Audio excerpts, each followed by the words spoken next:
instruments and produces music in a bunch of styles.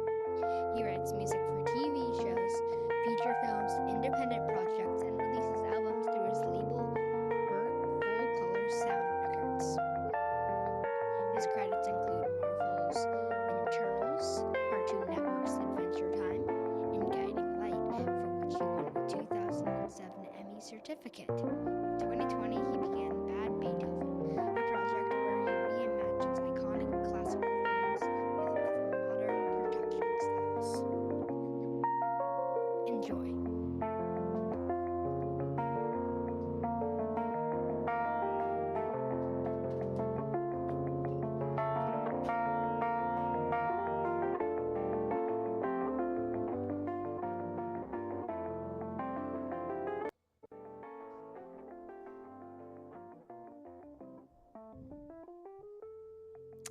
Is that some high production value?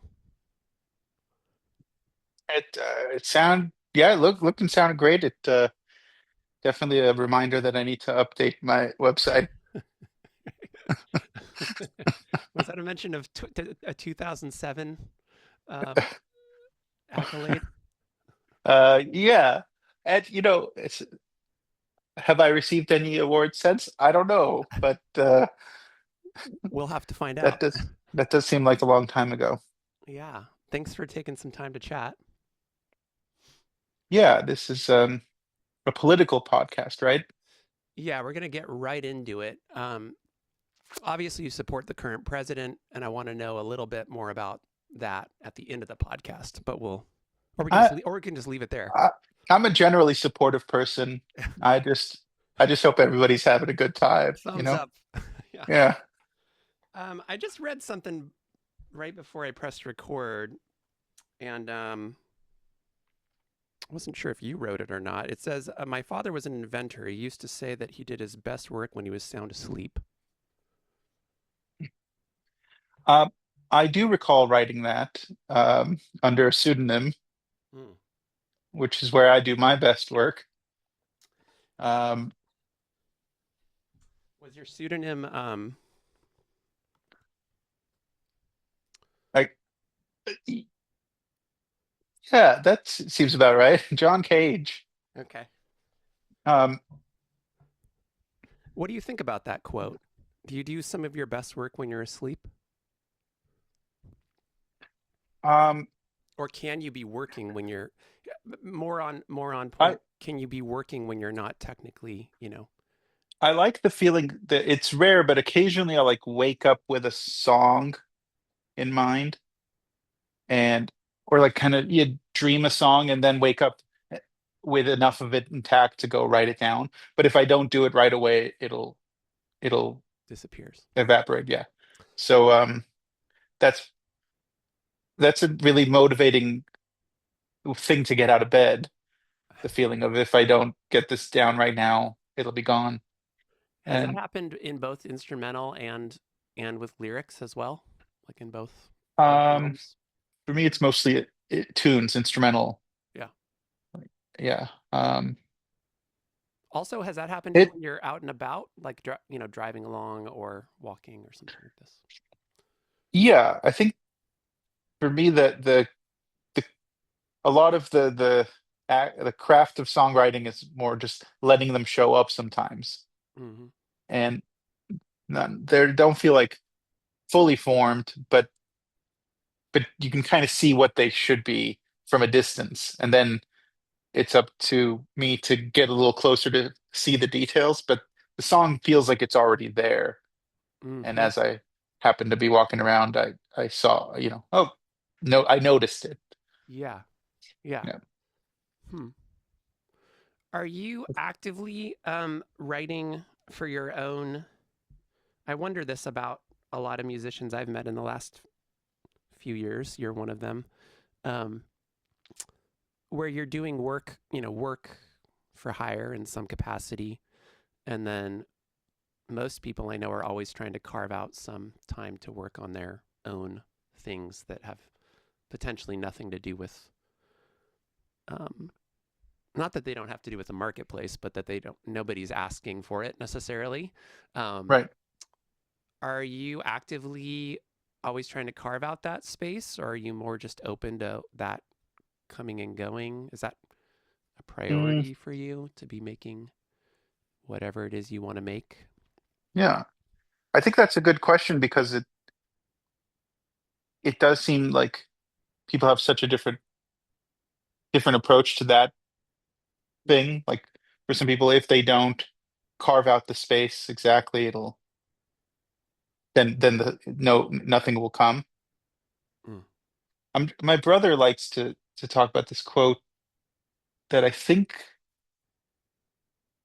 might be a Philip Guston thing where the painter where it's like something along the lines of uh, if you don't if you don't show up every day in the studio, you might not be there when the muse happens to show up occasionally. I think I'm butchering the quote. So That the idea tracks. being that we owe it to ourselves and the muse to have a regular practice and and that the more we have a regular practice, the more likely it is that we'll strike something worth striking occasionally. Mm-hmm. Now, all that said, my practice has not been very regular for the last few years, and it's something I'm trying to get back to. I have seasons where I have a very dedicated practice where every day at 4:15 I'm at the piano and doing the thing, and then I have weeks and months and occasionally years where it's chaos. Mm-hmm. And I'm now coming back from chaos and trying to find um, whatever the opposite of chaos is. Yeah, less chaos. Less chaos is the opposite of chaos. Yeah. When I go to, I'm going to kind of share my screen here, and maybe some people might hear this just audio or see video, but either way, when I go to the Full Color Sounds records page, Yeah. it seems like from what I know, a lot of these productions came from a season. Did they come from a season? Would you say, like a vast majority of them? Was this kind of a? Yeah, I'd say like the from the first one down there, which I think is like 2018 or 19. Mm-hmm. Uh, it probably says at the bottom, I don't know. But 2017, even earlier Mm-hmm. than I remembered. But then most of them up till let me see which one. Up until I think the Wind Dog. Mm-hmm. Up until Wind Dog, they all came like pretty rapidly, Yeah. one after another. And then my father died, and uh Just things. that changed things and changed my relationship with life and music and family and friends. So then the remaining six ones, the Bach French suites and the other albums after it, are all slow trickles after that time period. Mm-hmm. Um, so that was 2021, and now we're 5 years after that. Mm-hmm.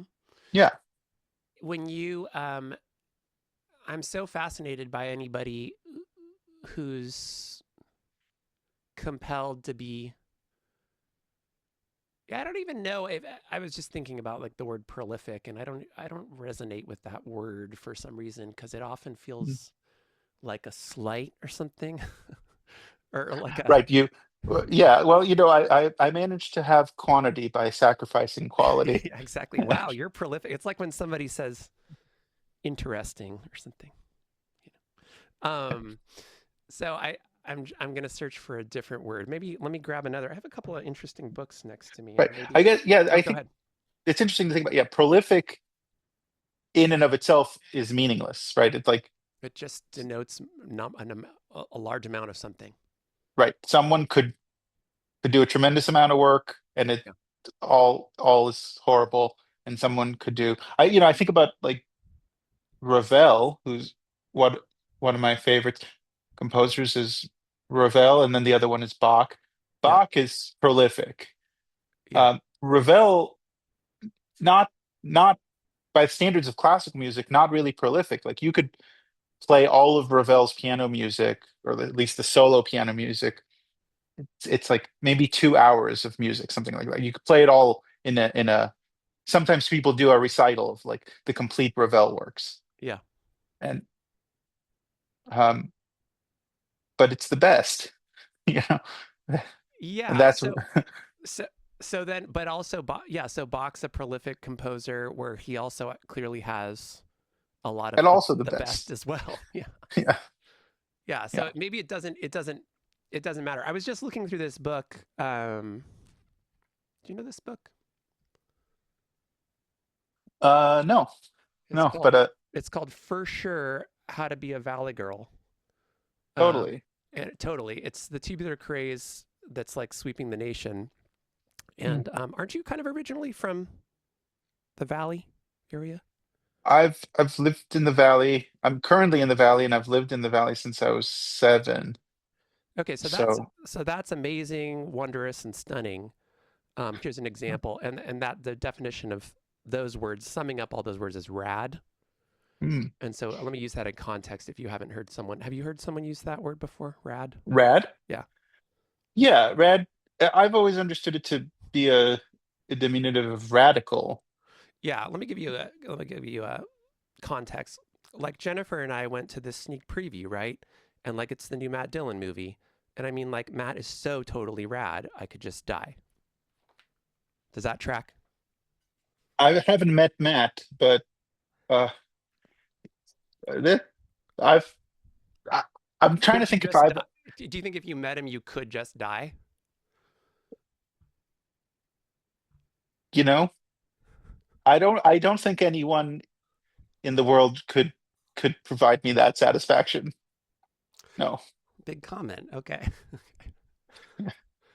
Well, let's go back to being prolific then. I think the word is totally, wonderful and stunning in these types of things. I think when I go through your music and I listen to some of the things you're making, whether it's in your prolific season or not, um, I haven't listened to anything and thought, oh, this is lesser than, or this is cheaper because it was a run.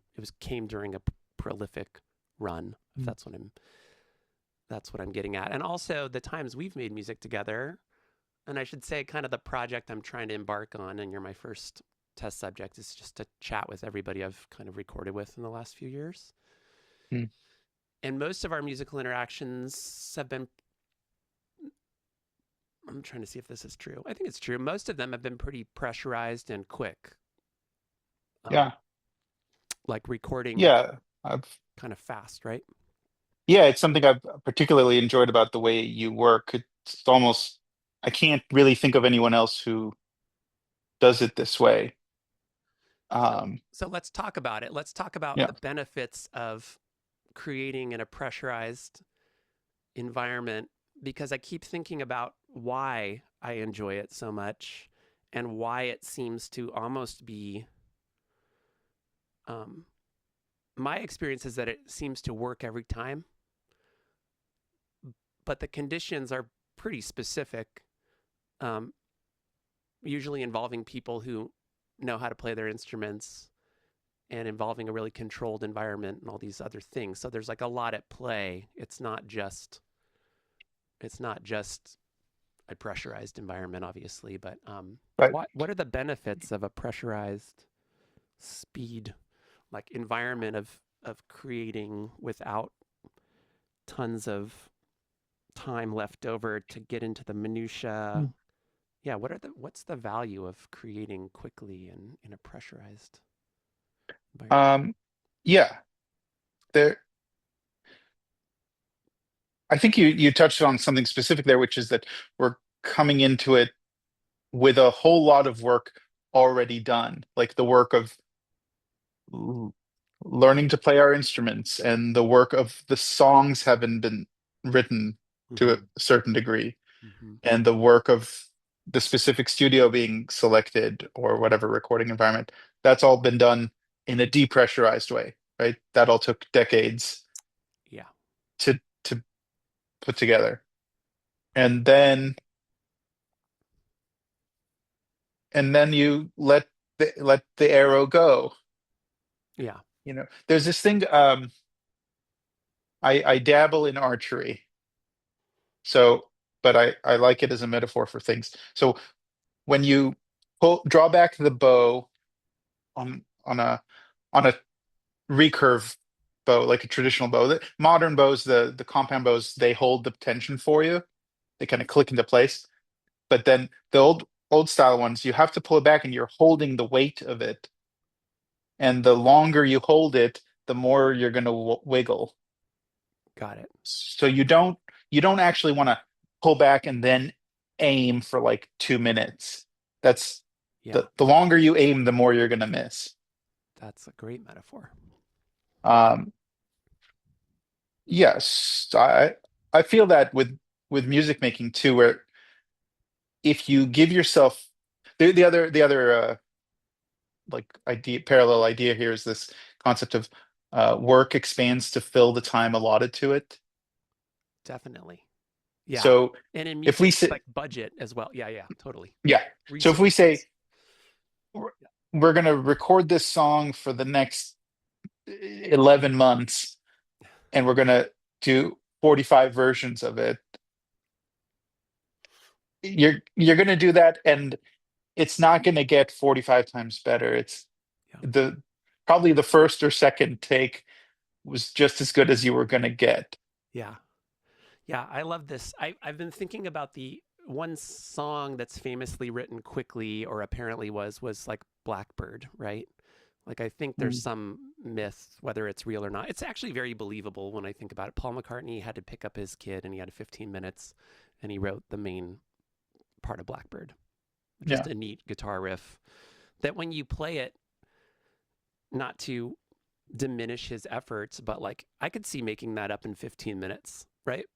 Like you're walking your way Yeah. kind of up the fretboard and then you make your way down and you tweak it, blah, blah, blah. But you could make the There's a argument that I there's a yeah, inevitability to it, which I think is a good uh like a sign of good composition, yeah, is that there's a logic that just the song obviously needed to go there, mm-hmm, and that shouldn't require that much friction.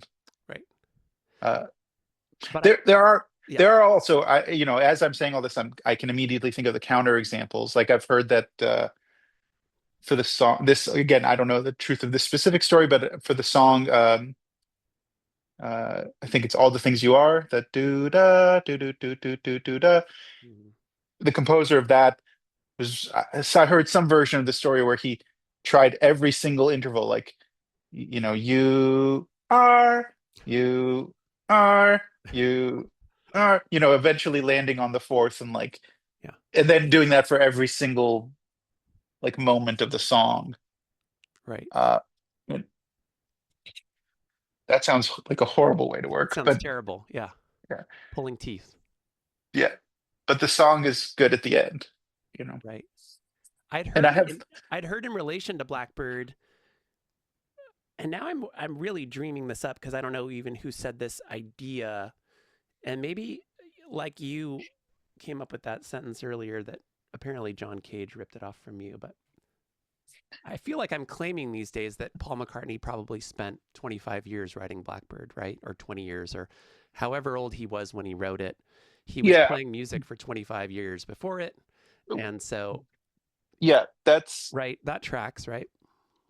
That's a great way to look at this stuff. I think, yeah, your entire experience as a person living and as a musician practicing is what you have access to today.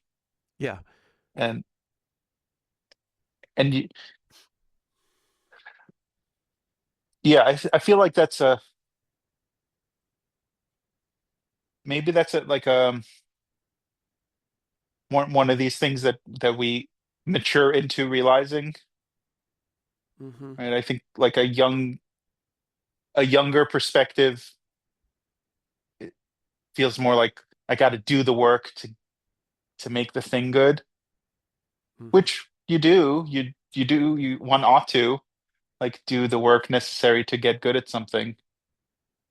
But then eventually you're just gonna, no matter how much or how little work you do, you're still just gonna be yourself that day with whatever experience you had. You can never escape that realness of like you're stuck being yourself today. Yeah, it's called collaboration with reality. Hmm. I heard that recently, which I love. I can't get that out of my head. Like, as soon as Yeah. you begin to collaborate with reality, meaning like literally the very moment you're doing whatever you're doing, um, Yeah. then usually the gates can open up in the way that they're going to open up that day. But as soon as you're in the frame of mind of like not accepting the reality of the situation and you're trying to like shape it into a thing, the bit I but I'll stop myself and say I'm sure great art's also been made that way, right? And I'm sure I've forced myself into a mind frame and made something, and I hear it and I might hear myself struggling, but maybe that's a beautiful thing, in a way. but Yeah. but collaborating I with reality is a great concept, isn't it?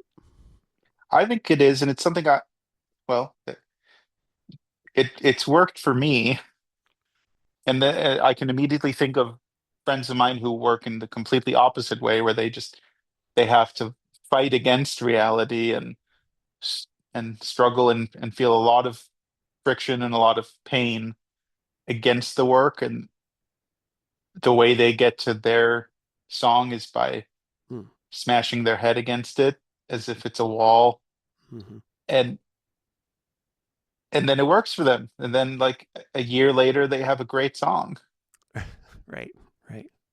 um earned through tears and blood. And for me that system never worked. Like the more I tried to like fight the thing, the worse the thing got, and the worse I felt, and the less I wanted to do it. It never And was that a it younger person's? Do you for you personally? Because I know there's people of all ages who have that method, but do you equate that for yeah. you with the younger you? I I do, because my experience of trying to make music, if I, whatever, summarize my career, it's like I spent my 20s trying to be like a competitive jazz piano player, and like literally going to competitions for playing jazz, which is a very silly experience, but educational, but in also insane. Hmm. And um and trying this and trying this and trying this and never feeling it good enough, never recording anything that I felt was worth really releasing publicly, Hmm. always wanting to have like the perfect debut record that matched for me what the way that I at that age uh, was putting on a pedestal some other, whatever, more accomplished, successful players, Hmm. um, or whatever. Successful is a weird word, but Critically lauded, could popular. Yeah, right, those, yeah, all those words. I don't feel that way anymore. So those words are kind of funny to use, but yeah.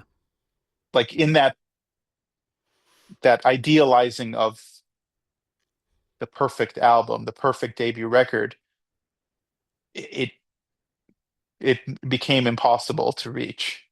Hmm.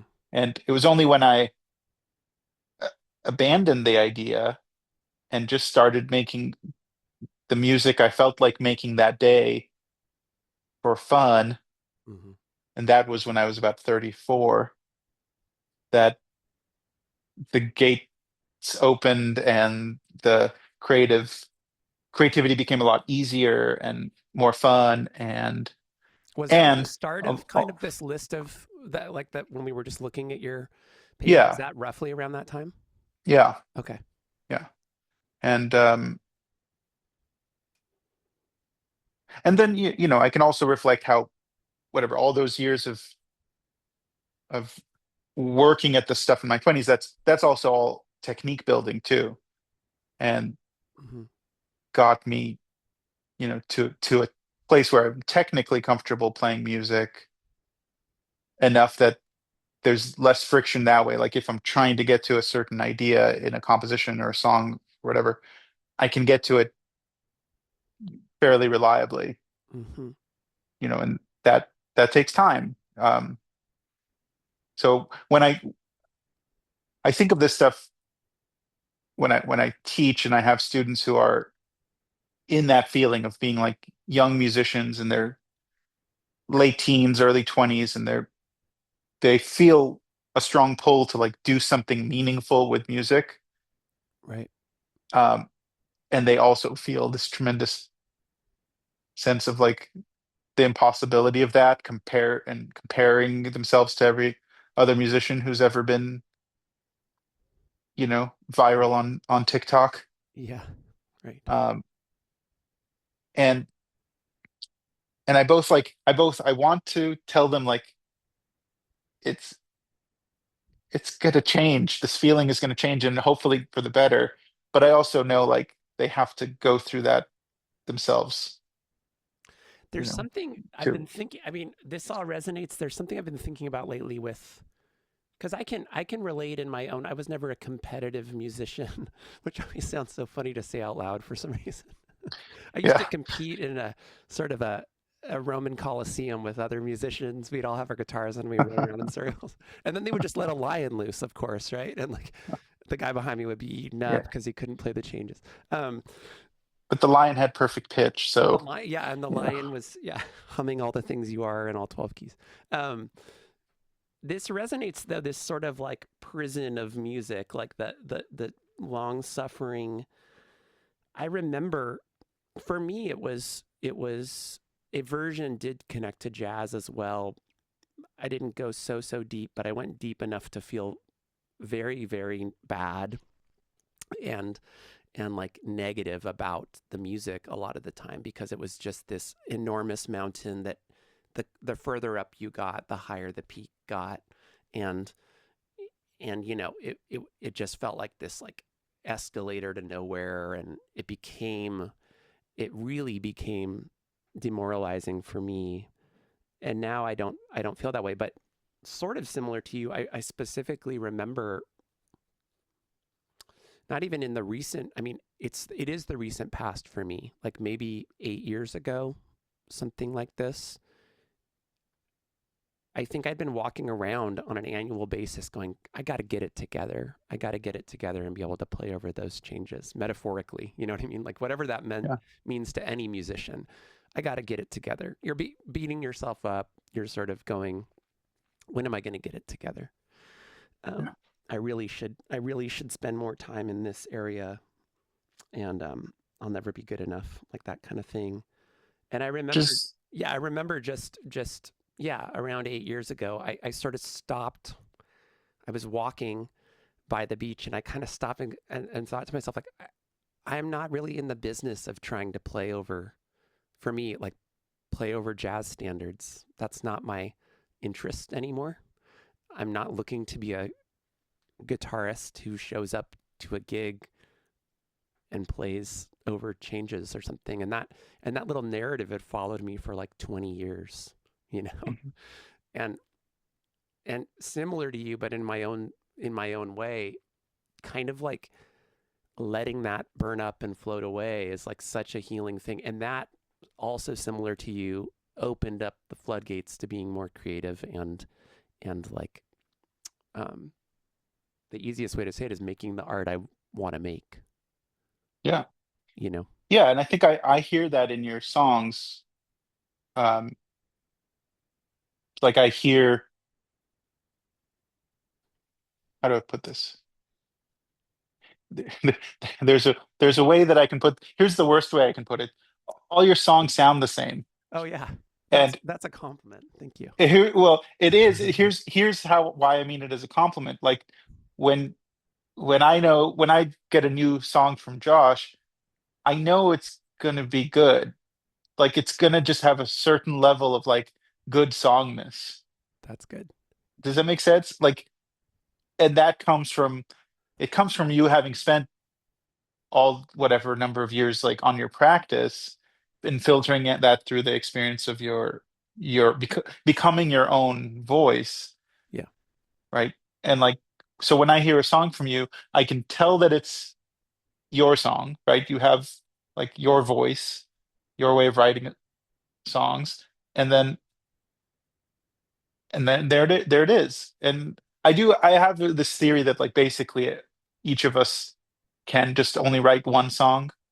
I We're agree all with that. I And every agree. song, every additional song we write is just a part of that song we're writing, Mm-hmm. and we're just continually finding out what it is that we are making. Mm-hmm. Yeah, I mean, well, thank you very much for the compliment. And I also think when you bring up people like Ravel or Bach or anybody, I mean, that's exactly what people are talking about, right? People are talking about their favorite music and admitting it, whether they know it or not, or they're basically shining a light on the concept that like, I like the sound of Ravel. I like this. I like where he emphasize. I like what he cares about. Basically, that's what people Yeah. are saying when they appreciate composers. And, and it's really hard to find the exact like the exact right place to focus in on that. What I mean by this is like, what is the sound of Ravel? Is it a um, minor chord with a major seventh? Right. Is it 6/8 time? Is it some kind of like any one technical feature that you might find is not Right. Right. it. Right. Is not the sound of Ravel. Yeah. It it's a it's a whole added up thing that also meets his individual life experience in the time he was living in and country he was living in, and all that together working to create a very specific aesthetic, um, which and also, yeah, like which piece of Ravel is Mm-hmm. the sound of Ravel, Mm-hmm. because they are different, just like all your songs. Every one of your songs is different, Mm-hmm. and yet we can hear, if we know enough, if we're informed enough about the music, we can hear the connection. We can hear a piece and go, oh, okay, that's Ravel, that's Josh Autumn, that's Bach, you know. And You showed me a website one time. I don't know if it's still live, but you can talk about the concept, or if I can find it, I can share it either way. But it was a Tumblr site, and it showed a diagram that stuck in my brain about, it was something you did with a friend, I think, and it's like music. the great Yeah, the great myth of music. is that still live? Is that something I can find, or regardless, you can Um, just talk about yeah, it. Yeah. What was yeah, the that diagram? What was the picture I'm thinking of where it's sort of like either someone was climbing or standing and music was over here and you can't quite see it. You know oh, what I'm right, saying? yeah. It's yeah, it's this concept that like there are some things that you can't look directly at. Yeah. Um, you're always looking at some some small representative fragment of it. Because what you just said about Ravel, and on top of this, I've really been thinking lately about, I mean, this as it relates to any art practice, but also the act of doing it, which is this idea of like what you're saying about Ravel. You could go into a music theory class and say, look, he likes this mode, or look, he likes these chords. Look, I found the same chord progression in this as I did in this. But you can't sum it up, because I do think you can't directly look at Ravel and say, I found all the components that add up to you, Yeah. right? The whole is greater than the sum of the Y- parts. Nor should you This, try. I mean, there's something sacred about it in a way. Nor should you try to analyze Ravel to death and then learn all his tricks and like dish him out in your own practice. Like that can be an exercise, but it's almost like you want to leave a certain amount of it alone and mysterious. Oh yeah, there's a feeling I get sometimes. And it happens if I'm hearing a piece of music for the first time and something catches me in an astonishing way, and there's a sadness almost because I feel like okay, I heard that this is the first time I'm hearing this, and it might be the only time that I'm as deeply astonished by this moment because next time I hear it, I'm gonna know it's coming, and the third time I hear it, I'm gonna really know it's coming, and I'm also gonna probably know like the music theory of it, Hmm. and then I'll be able to figure it out on the piano, and then Hmm. it'll lose some of its magic. Hmm. I'll be able to appreciate the craft of it, but I won't feel that thing anymore. Who's an That example of music? What's an example of music that you have willfully tried to not investigate in order to keep that magic? Mm.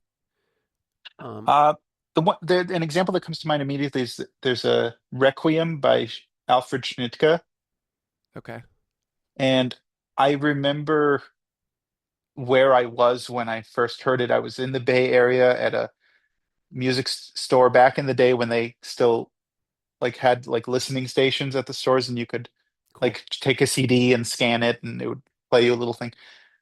And I heard this thing, this opening movement, and it did this harmonic drop about halfway through that just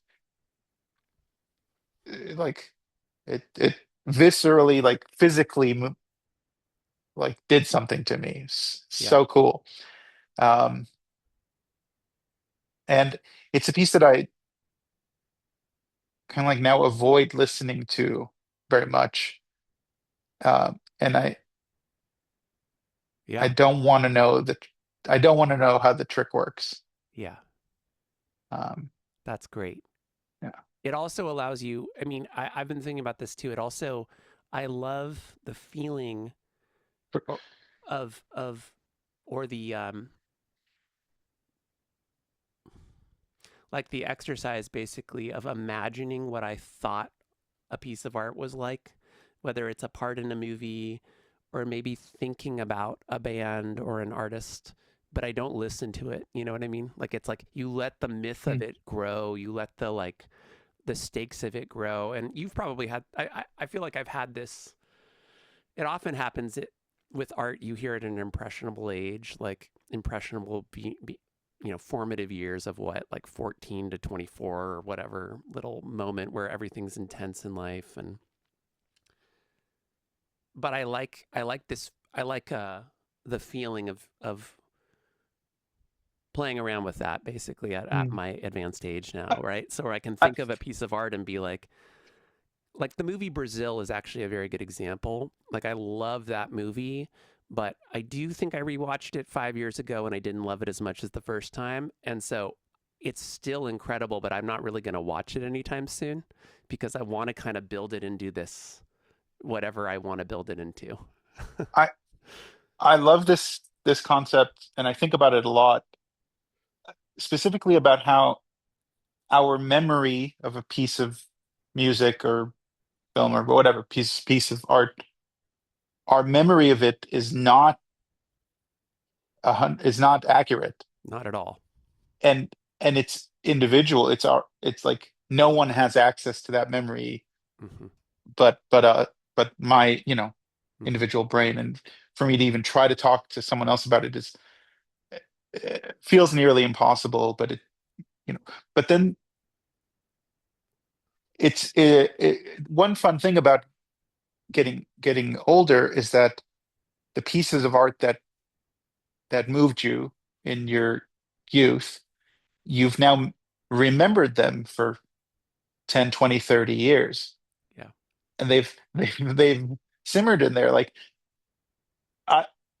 I I like the feeling of like I'll hear songs from the 90s, pop songs that I used to whatever. I used to I they're not even songs that I particularly liked when I was a teenager. I think I was Yeah. uh, but I heard them, and then they're still in there as some kind of memory. And then I might hear the actual recording, and the difference between Yeah. what I had remembered of it and what it is it's a fun contrast. Um and then you might start to notice that that difference exists all the time, even in a song that you've just listened to. Mm-hmm. Mm-hmm. Like the difference between the reality, whatever that might be, of this of the audio waves and your memory of it, there is a difference. A huge difference.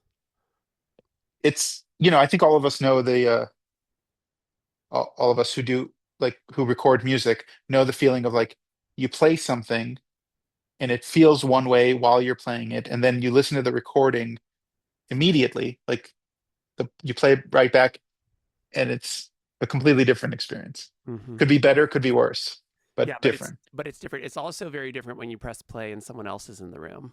That music Oh yeah, always sounds different.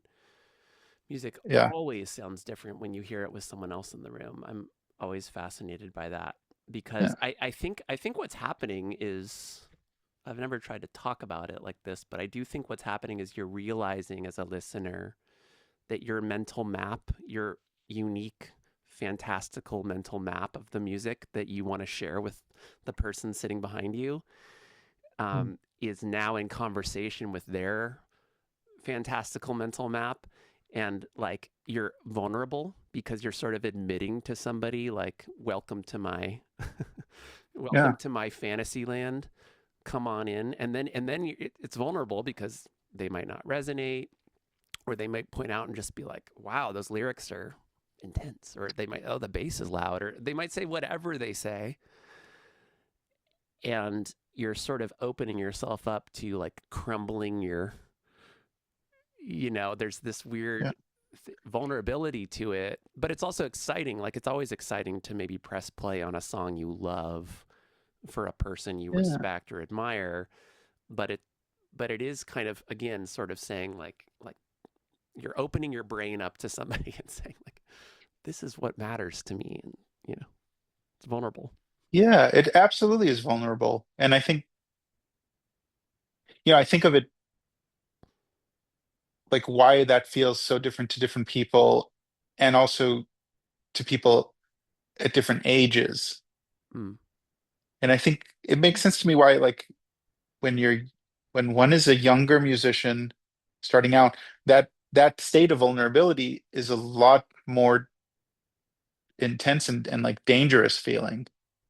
Mm. And at least for me, my experience of like gaining years as a musician and as a person is that vulnerability feels less scary. Yeah, I think also our identity has fallen into place. Like when we're teenagers, we're figuring out who we are and what matters, and like the the flag you plant.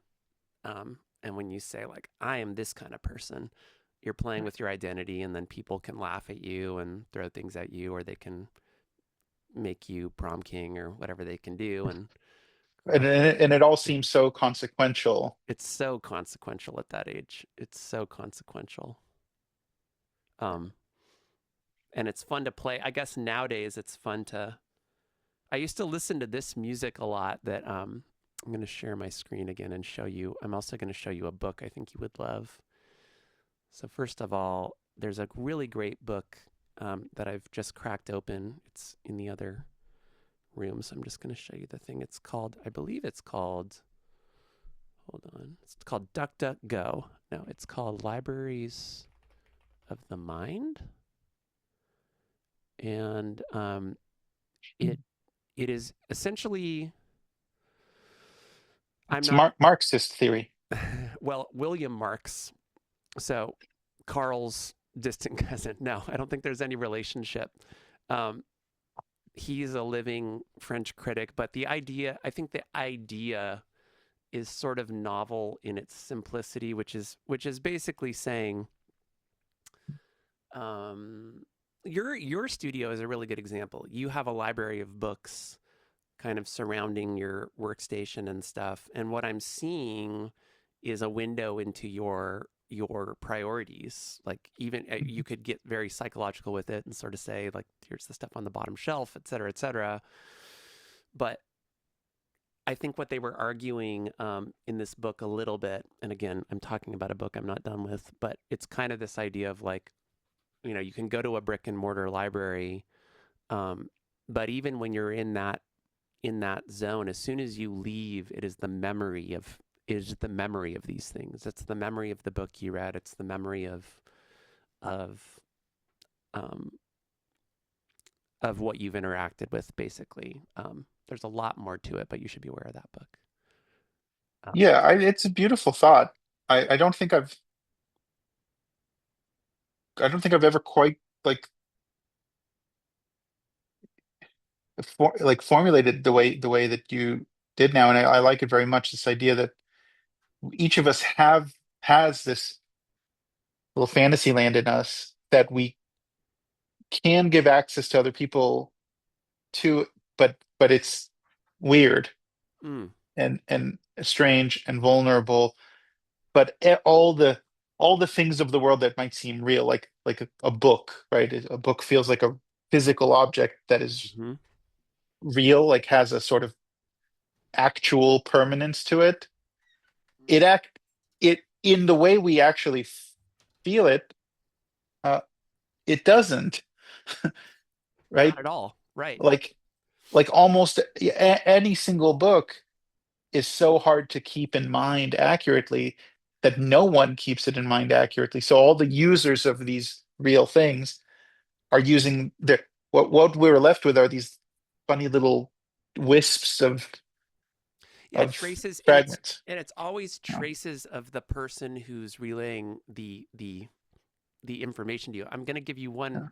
other quick thing because I'm thinking about these Mhm. impressionable years. So here's an example of an album I listened to after I broke up with my 8th grade girlfriend, right? And this music, I'm just going to show you even an image of the.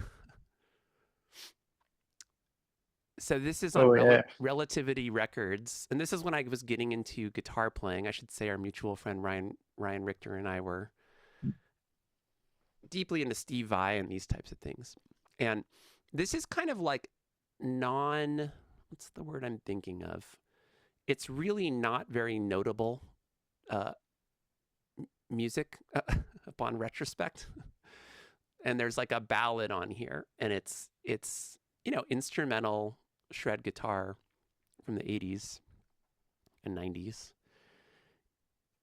and it's a perfect example to me of how you can even take a cultural object. And this, by the way, I think is why Daniel Lopatin's stuff is so cool. The One O Tricks Point Never Mhm. stuff. Yeah. It's because he's actually playing with what we're talking about. And then Vaporwave does this too, right? But it's like you take a cultural object, good or not, critically lauded or critically derided, whatever, and you form this relationship with it. And Mhm. for me to hear that song off that record I just showed you right now, it sounds nothing like it sounds to you, the innocent Right. listener. I've laid No. so much of my life story onto it that I've made it into a new song, Yeah. effectively. And It's yeah, and wouldn't it's like I think we want so very much to be able to share that stuff with other people. yeah, Like I can think of songs like this in my life, like songs that I would listen to in the car with my parents as a kid on road trips, yeah, that if I played them for anybody now, like I could not expect them to relate yeah, to that sensation, but of like how meaningful those songs are to me still. yeah. But um but wouldn't it be nice to be to be able to like fully convince somebody else of your position? I think that's, I mean, something of the thing we attempt to do in conversation and in friendship with another person is to convince them that our experience is meaningful. I agree. And I'll also say maybe this is the overarching theory of this exercise of talking about the fantasy land of the mind is that Mm. when I hear your music and you're playing, I'm going to call like you're playing part of your music, because when I've heard you just play on my music and other people's music, it's still it's your music in my mind, unless you're being dictated exactly what to play. But I don't think I've done Yeah. that. I've done that with you too much. Yeah, I'll say, yeah, that's another like special thing that you do really well in your sessions is you bring in people and then you let them actually play music the way they play music, which is so important because otherwise, like why bring in any one specific musician if you didn't want them to sound like themselves, Yeah. Do you you know? feel like that's unique as a session? I mean, do you think of yourself as a session, or you're a session musician? Do you feel like, is there a percentage of sessions you do where that's not the case? There Or certainly gigs? is, and they're Yeah. so much less fun Yeah. Yeah. Yeah. Yeah. because the in those sessions you're sort of being used Right. as a as a tool to like execute somebody else's vision, Right. and it ends up being like endless retakes, and they since they can't quite do the thing, they can't quite, let's say, play the piano the way they'd like. They're using another person to play the piano and trying to dictate what they want, but they also can't quite dictate what they want because they can't do the thing. Right. So it's this like very difficult thing to meet Yeah. where the person wants, and then you're not meeting in the middle. Yeah.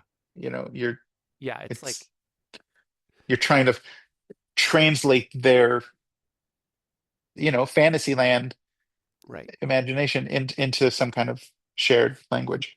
But Um, without a priority on your fingerprint, like with we less of a yeah, priority on and your sometimes the more they hear someone else's fingerprint, they want it gone. They want it. right. It's a threat. It becomes a threat. Yeah, I've heard a friend say one time he stopped working with people because they made him feel less creative.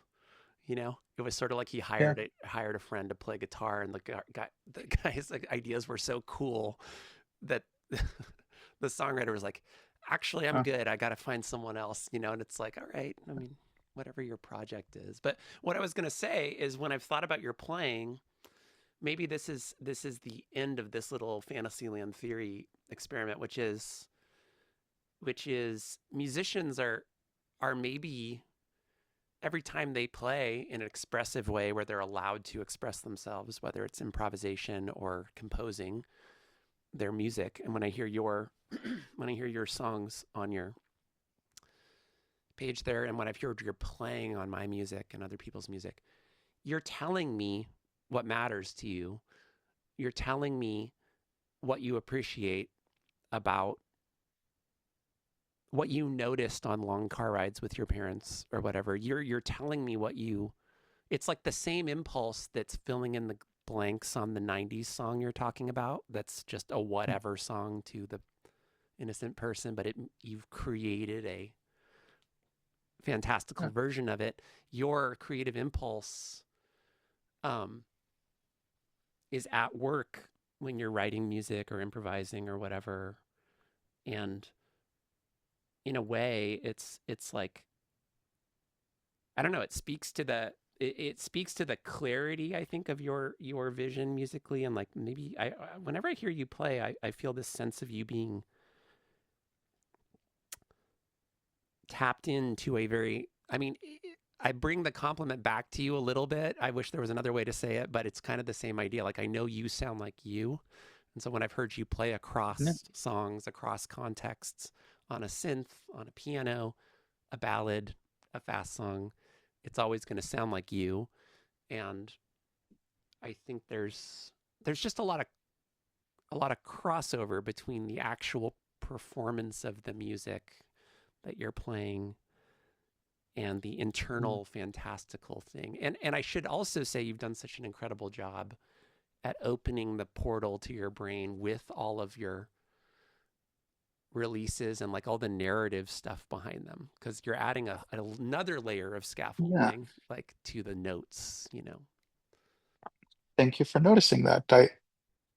I do think, and this, this is certainly not my original thing to have noticed, but like so much of what makes music important to us is extra musical, Oh yeah. right? It's like, of course, the imagery surrounding it, the liner notes, the story that we tell ourselves about how the music was made, Mm. um, where we hear it, what time of day we hear it, what setting we hear it. I love the fact that like music, if placed in a movie with over dialogue or other sounds or other imagery, has a very different effect than just listening to the song by itself. Mm-hmm. Which, of course, there's no such thing as just listening to the song by itself, because even if you go into some sort of anechoic chamber with no color, you're still in a setting. That's the weirdo space you're in. Yeah, exactly. Yeah, That'll affect it more than anything, probably. Right. right. So you can never separate. Music doesn't exist as a thing by itself. It's always related to everything else around you. Mm. And I think about like uh, going back to like this idea of Ravel and analysis, right? Like people do in very in-depth like music theory analysis of Ravel, but you're not going to be Ravel because you weren't born in those exact circumstances, Right. and that's okay. Um, and it's okay to also like study the music theory and steal those ideas and incorporate them into some new vision or even into an imitative vision. That's all. It's all cool, Mm-hmm. but none of it explains what Ravel is, Mm. because Ravel is not a theory of music. Ravel is a person who lived. This is I think without without declaring it, we've been having a conversation about AI and Yeah. and and why it's complete nonsense. Yeah, meaning, I mean, the way I take you saying that is this idea that, like, hey, you want all the perfect formulas of your favorite X here, right? Like, Mhm. here's everything that makes up a good Ravel composition. You could type that in right now and it'll spit out as much Yeah, information as you want. And then all you have to do is learn it all, and then you're just as good as Ravel. that's right. And then you can upgrade your subscription and you're fine. Yeah. Yeah, Yeah. and I think that something that happened to me as spent more years being being a musician is that the the joy and the meaning of that practice became clearer to me. That that it's just like a beautiful way to spend one's time and life, and it's not the only way, and it's certainly a kind of a bad idea to do music all day long. Mm-hmm. But as a as a part of a balanced breakfast, it's just a really beautiful way to spend one's life. And then it does, when you connect to that joy, it's all the like music industry, the Yeah. success, the financial success, and all that stuff. It both like doesn't matter as much, and also becomes easier to Yeah. attain. Yeah, because you're maybe clarified on what it is you're doing. I find people, and this is something I kind of keep at bay because I like making it a fantasy in my mind, is like people's art practice. Whenever I even say art practice versus music practice, Mm. art practice sounds so much better. And like the artist in my mind who goes to the studio and works on their pottery or whatever they do, and then they show up the next day and they kind of just do it, and then they go home and they live a normal life, sounds so much better and than going to the shed and practicing changes or banging it out on the on the in your music production DAW, and like all of that sounds, maybe it's because I know about it more, but it Mm. often sounds darker and harder and worse. But when I think of music, treating music more like maybe I imagine an artist to treat art, I find myself feeling way better that it can be a sustainable thing. Do you know what I'm saying? Does that make sense? Like the culture of But art making, and like even it's the art studio crit, this was another thing I've thought about. Like art students, by the way, who were like Brian Eno and David Byrne and all these incredible musicians who were art school kids, not music school kids. mm, They have like art crit type things, and like it's sort of like way more, it feels way more open to creativity than a composition class you might have taken in college, where we're going to like look at your use of parallel fifths and catch you, and you know. yeah. Yeah, Does that I resonate for you? it absolutely. My brother is a visual artist. He's an illustrator and a painter, Right. So and he's working. he also makes music, but like more like professionally, he works in illustration and painting. Right. And he went to art school for it. And I, I've there's things about his practice with which I'm jealous of. One of them being that he wherever he goes, he has a little sketchbook, so Yeah. his practice is highly portable. It can require literally something that can fit, in his palm and a pen. Mm. That's it. And the fact that if he wants to, I feel like the tools for artists are much like you can go and buy yourself a new pencil, and it costs, even if it's a fancy pencil, it might cost you $20, Mm-hmm. but it will significantly change how it feels to draw Mm. and what it looks like on the paper. Um, I feel like music tools are more expensive and harder to switch in and out. Mm. Um, so for portability and for variety of tools, I envy the visual artists. Mm-hmm. And I also think like there's the way that, so look, I'm looking right now at some whatever imagery on the wall here, some posters and drawings.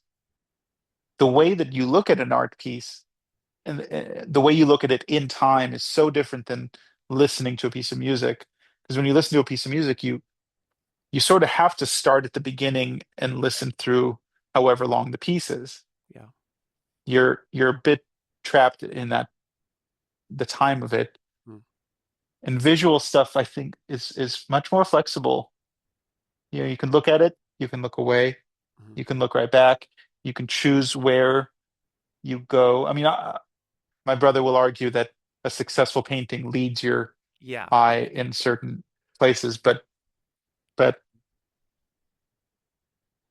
There's but he'll probably argue. Yeah. there's also, I mean, this is an inspiring thing also to take, I think, to take cues from filmmakers, and or my impression of filmmakers, I should say, and my impression of artists, and kind of this idea of, yeah, engaging with work in a way, and trying to take, I mean, yeah, basically I find myself thinking like I would want to make films, I would want to make paintings, but I'm not really like interested in opening up some wormhole toward a new craft. But I love the Mm. idea of using those practices as inspiration for music, right? And coming to music with a new frame of mind or something. Um, I yeah. I feel like you would be a good filmmaker because I think that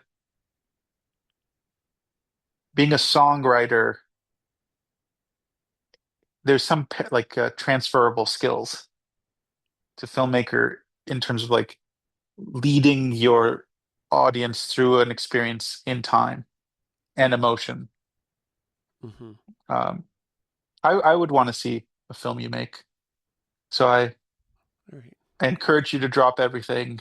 Move to And Hollywood. do they still make movies in Hollywood? Yeah, I don't know, I but signed a lease on a really expensive condo there just now when you just said that. yeah.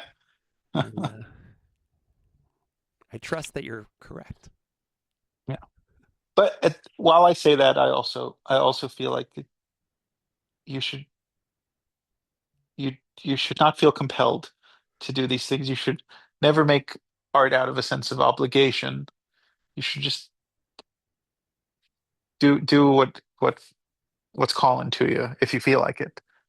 I had the thought when you mentioned looking at a poster that maybe what I love about music that often, I mean, there's a lot of parallels to library music, quote unquote, and Mm, production music and Bach, like a lot of Bach sort of Goldberg stuff or what, where at Brandenburg, where you feel like, you press play and it just kind of goes. And it actually makes incredible background music. And I love mhm. background music.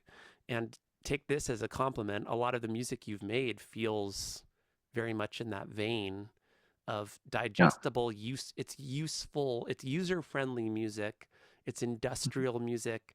It was made on a conveyor belt just Mhm. like Calvin and Hobbes, by the way. You know what I mean? Like, Yeah. I think this realm really always appeals to me. And so I've been so excited to find your stuff. It's utilitarian in a certain way, but some of the best art to me feels like you can digest it in the background as you would having a pretty picture on the wall that you're just going to glance at. Or if you Yeah. want a deep dive, you're welcome to. And there is actual content to it. Um, and so there's something about it. I guess a question I have when you started on that prolific run of a bunch of those records, were you thinking about production music, library music? Mhm. And I know you've done that as work. Were you ever writing and you're like, oh, this piece is too cool. I'm going to save it and put it out over here? Or Um, repurposing? Has that, I don't think I've had that happen. yeah, Um, though it's not outside the realm of possibility, but yeah. some of the music that I ended up some of it started I was doing ballet dance accompaniment, Mm, and I would improvise music for those classes, and some of the things that I was improvising then became themes I returned to and eventually became songs on albums okay. for full color sound records. Um, but yeah, I I welcome the comparison to library music and production music, and I love that stuff too. The history of it, and I feel like the,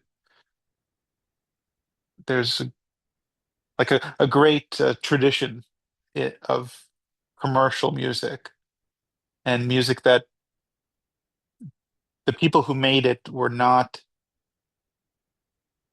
trying to tell you about themselves as artists, Right. or but more capturing a specific feeling or vibe or whatever that that yeah can be you just get right to it, Mm-hmm. and the listener can relate to that. Mm-hmm. And then it's you can use things like that when you use them in funny contexts, right? Like you take a piece of music that is, let's say, whatever, let's say cute and funny, and you put that piece of music in a film where some brutal violence is occurring. Mm-hmm. That contrast is gonna, in some cases, be a great effect, right? Absolutely. And so that music becomes usable in ways beyond just the obvious point of it, that it's cute and funny. Right. It can be recontextualized and used in all kinds of creative ways, Mm. but someone had to make it to start with, and I, we might not even yeah. know who that person, we might not remember their name or what they look like, You and could it make doesn't the matter. you could make the case that Bach, like, I don't, you know this more than I do, but Bach was sort of working in relative anonymity, and then wasn't his stuff discovered 100 years, or not discovered, but wasn't it Yeah, rediscovered by? yeah. I think the idea with Bach is that he was a working for the week's musical needs. Like he was Isn't writing. he the original production library composer, Yeah, I except for the church instead of for the corporation? right. Yeah, they had musical needs, like the church and the castle needed music for the weekend for whatever event they were throwing.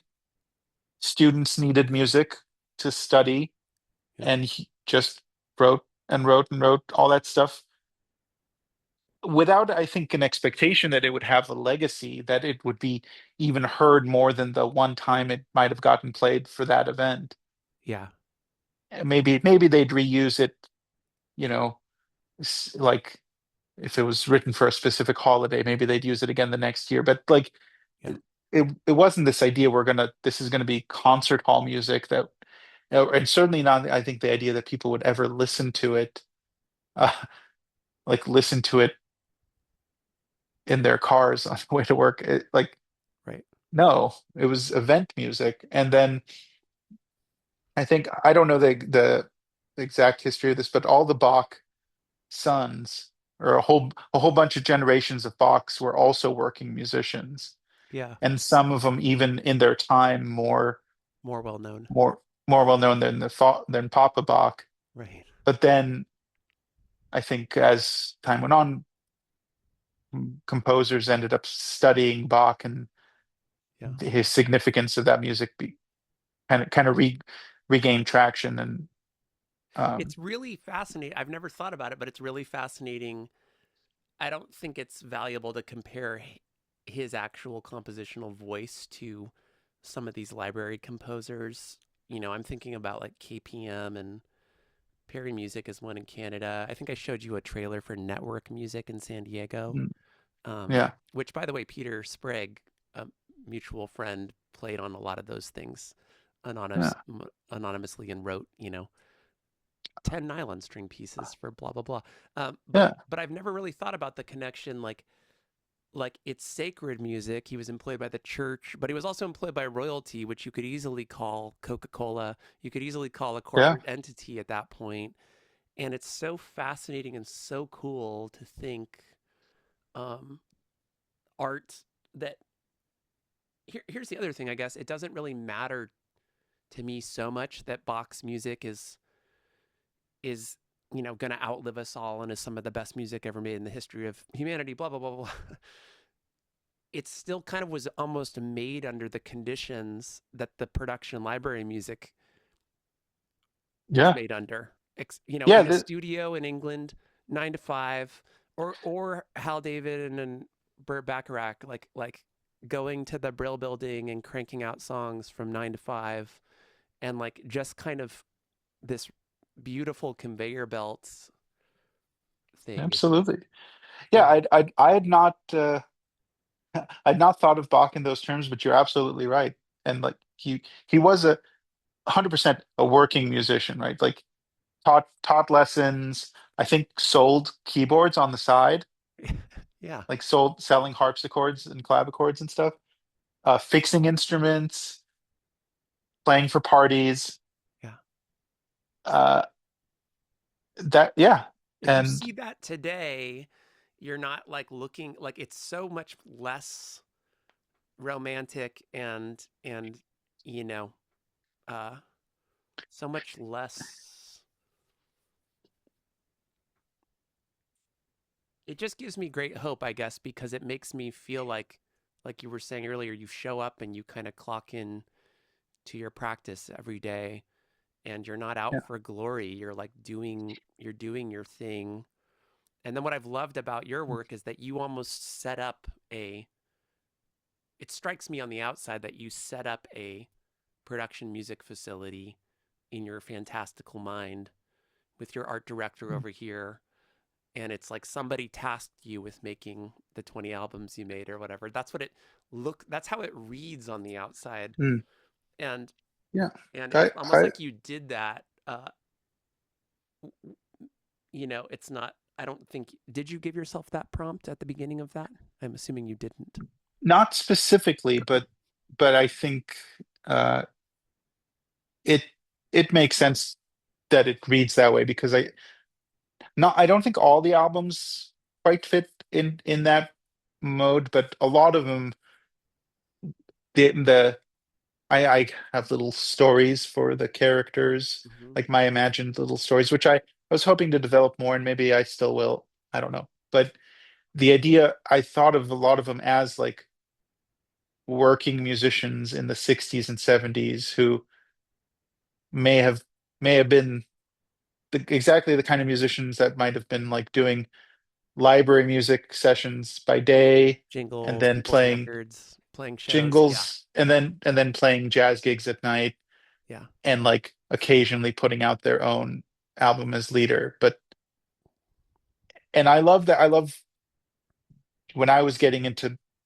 listening to music and jazz, and I would be very interested in like the connections between musicians that work for a certain label, like all the ECM crew. Like if Mm. you if you like if you like an ECM album and you notice who's playing drums on it, there's a good chance that there's some other album where that guy's playing drums that you might also like, but it'll be a different band, Yeah, or maybe half the band has changed. Same thing with like almost any jazz label.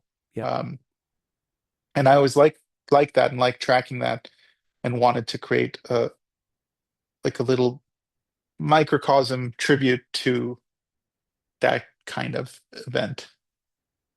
yeah. And it's So very meta because you enacted it. You know what I mean? Like you are sort of the you are the prototype of all these people you're talking about in a way. Like you have been a library composer by day and a jazz player at night as well, right? yeah, yeah, and of course, and it's also, I can't escape myself. Like I'm gonna end up writing the music that I'm capable of writing. But the prompt that I did give myself for these full color sound albums is that each one of them should represent a specific way of working. Like, so each of the characters, the pseudonyms, I have certain like sometimes there are rules that are almost strictly followed, and sometimes it's more just an idea of like how I work to create music for that particular character. Mm-hmm. Um, like Yeah. an example of that might be like the the Moisey Rabbit albums are always single source origin. Like that, yeah, the first one down there, the old ways, yeah. So like so for old ways, every audio in that album comes from me resampling my old recordings. Like I Oh, had a hard drive of old recordings, and there are no other um, instruments used other than like sample-based instruments that I made out of my old samples. And then for the next Moisey album, out the next one, the Focus Bird, that one is made up of samples specifically from a band called Focus Bird that I had recorded years back. And it was, yes, it says there's Sarah Stanley and Franciscus Rebro. They had a band called Focus Bird. I had a hard drive full of these recordings I had made of them, and all the samples in this album are made out of that sample set. that's great. Wow. So those are little rules, and I find that little rules help me a lot. It's good to have bumpers on the bowling lane, you know.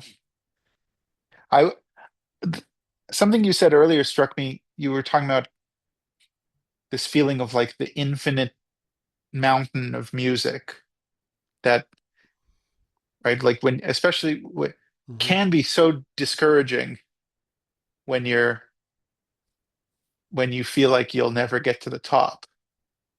Mm-hmm. Um, but then it can also be the most encouraging sentiment to feel like I'll never get to the top. I'll never run out of Yeah. music to explore. The playing field is infinite, Mm. and I can now choose to focus on this little flower right here because there isn't a compelling need to get to the top Mm. because there is no top. Mm-hmm.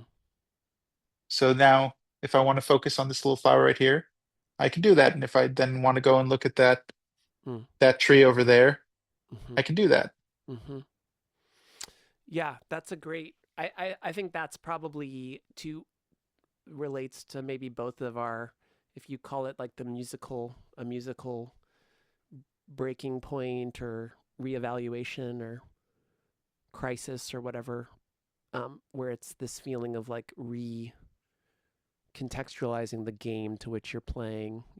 It's like I think the game I was involved in and the competitive jazz game you were involved in as a younger person, the beauty of it, I would think, is that you did get it together on a certain level. It's like you were at the gym every day, weight training, and like really getting it together in terms of what are the parameters of these things and kind of getting to know yourself and your limits and your capacity. And like, I do think there's a value to that. But then what Mm. you're saying is like, it's a beautiful picture to think like, oh, I'm scaling this mountain. I'll never get to the top. And then suddenly, boom, the mountain's upside down and it stretches out and it's a desert or whatever it is. It's like it's more of just a landscape of a journey rather than a one way race to the top that's Right. brutal or something. And it's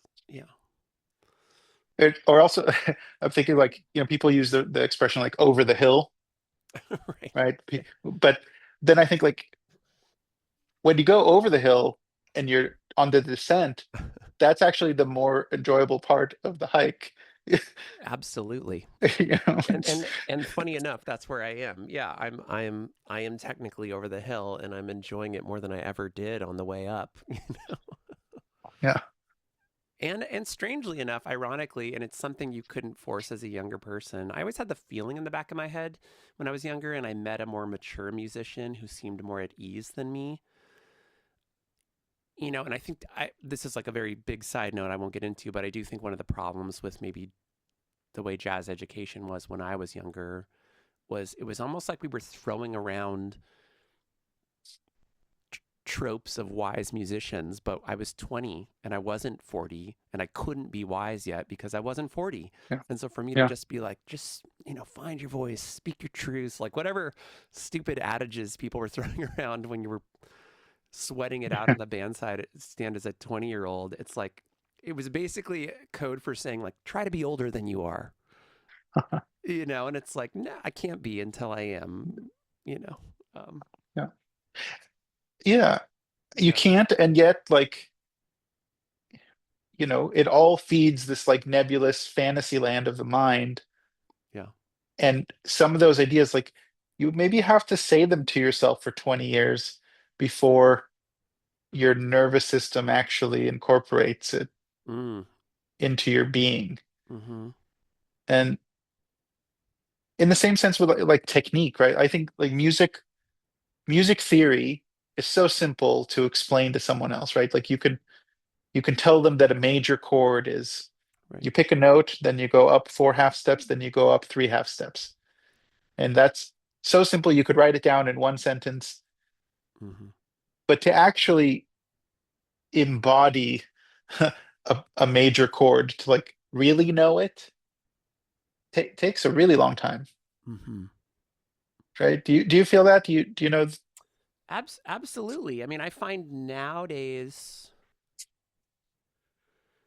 sort of despite or like in spite of myself, guitar is a good example because I'm less concerned maybe with, I'm playing probably a little bit more like a folk singer would play, maybe mentally. I know I'm not playing just folk chords, but I'm like, I'm kind of there to just strum. I'm not I'm sort of there to just determine sort of the general landscape, and I'm a little less precious. And the younger me would have been bummed out because I should have been I was more concerned with being a player, a Right. shredder or something like this. And so my version, or what I'm taking from what you just said, is this feeling of like I can now play simply my version of simple.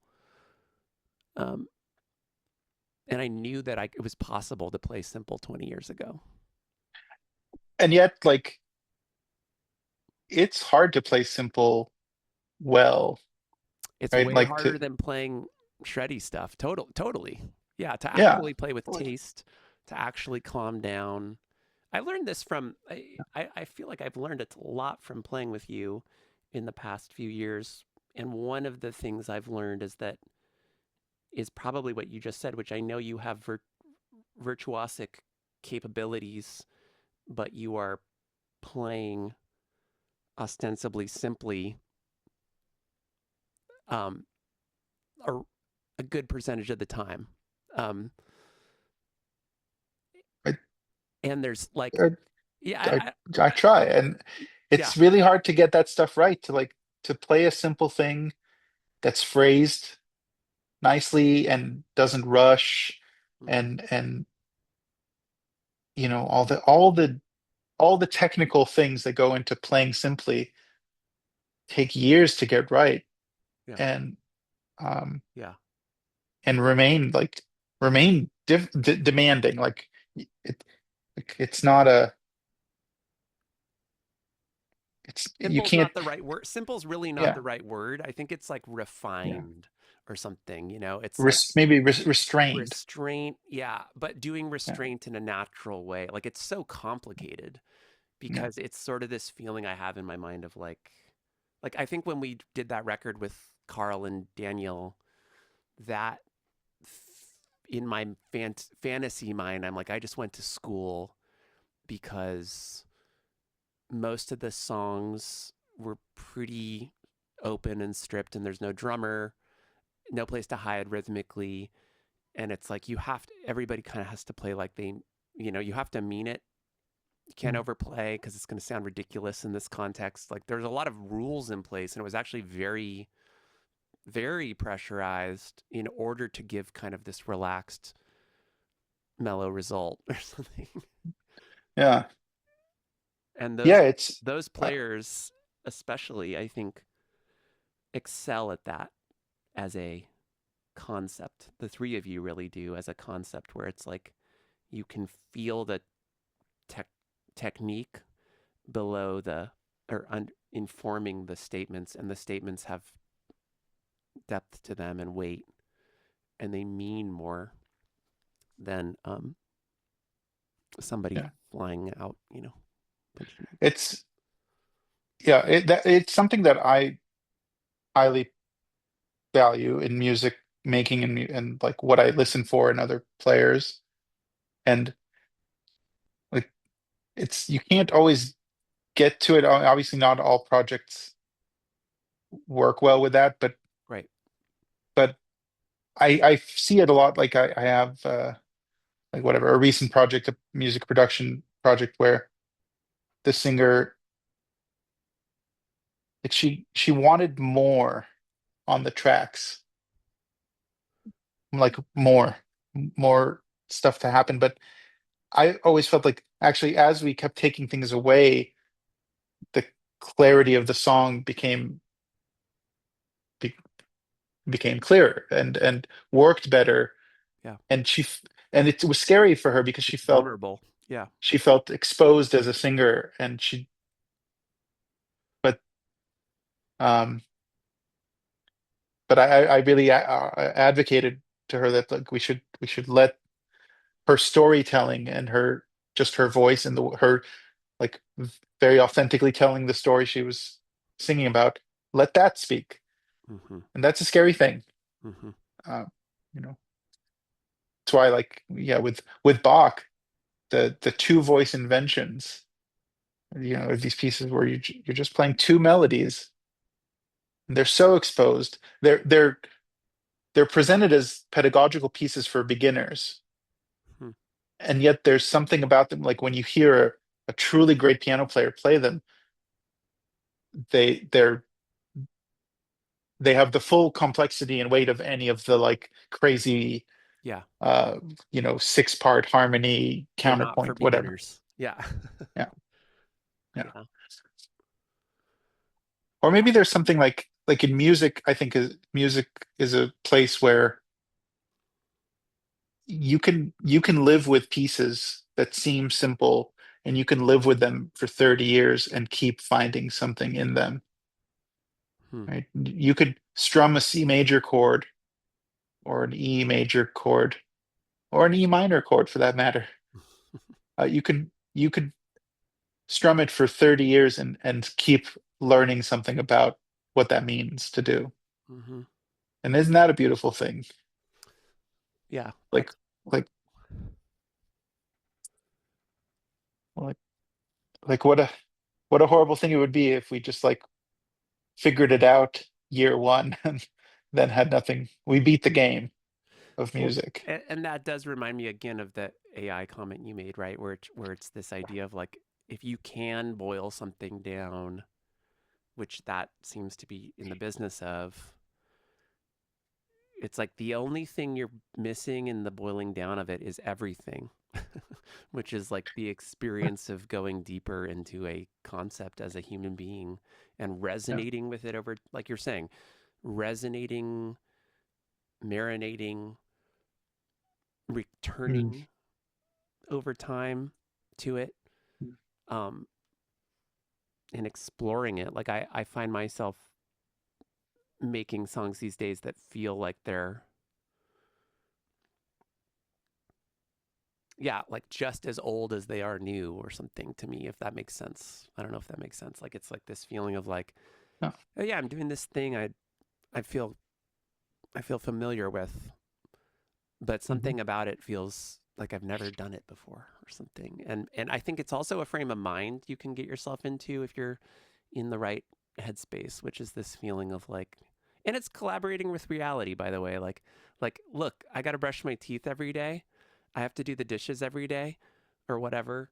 It's like that's reality. And so what is my relationship with these recurring things? The C major chord, the everyday C major chord, like do I want to be like I mastered it? Let me get a robot to do it now. Yeah. Or like can I sort of like it's going to be there the next day, so how am I going to come at it, I guess. um Yeah. Can you find your relationship with the C major chord each time you play it? yeah, And make yourself available to it. yeah. And I think, the answer, at least for me, is no. Like some of the time No. I'm on autopilot. I Sure. just let my habits play. Sure. I Yeah. let my technique take over. Yeah. I don't have days where I can't really be attentive to it, Mm.